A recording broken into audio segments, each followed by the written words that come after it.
Essential Questions Project. To what extent do external and internal factors foster nationalism? By Chelsea Curry. If we analyze the French Revolution era, which was from 1789 to 1799, it is evident that there existed a monarchy-driven government. King Louis XVI ruled at this time. Prior to the movement of the third estate of France's population, the economy was deteriorating. As few people spoke out against the unfair system, this sense of hope culminated a revolutionizing plan of action. On the day of July 17, 1789, the common people revolted, as a result of their oppression.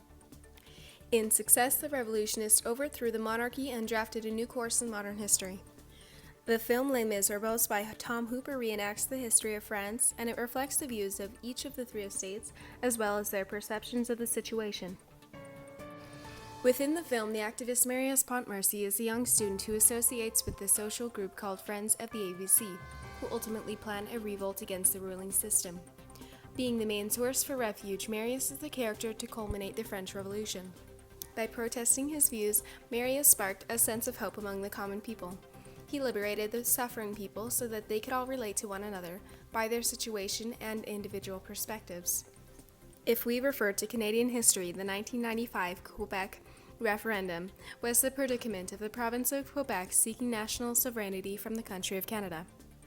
We can see that some of the outside influences that impacted Canadians to vote against the divide was the idea that it would be unnecessary separation from the rest of Canada, as well as it would be unlikely that Quebec could sustain its own affairs without national support. Due to the 50.58% of Quebec's population voting no at a voting during October 30th, 1995, Quebec did not become its own country. Yet the factors that pushed Quebec's population to initiate a border between their province and the country was mainly the language difference. Other internal factors of the French Canadians included were the religion, celebration, and social attitude traditions of the province. Quebec as a collective had an idealistic approach on the sovereignty from Canada, and this is why 49.42% of Quebec's residents voted yes to the separation. Canadian nationalism differs to the extent in which external and internal factors contribute, and the Quebecois in their history remain a prime example. Therefore, if the expression of nationalism becomes the common value, then individuals are provoked to establish a movement.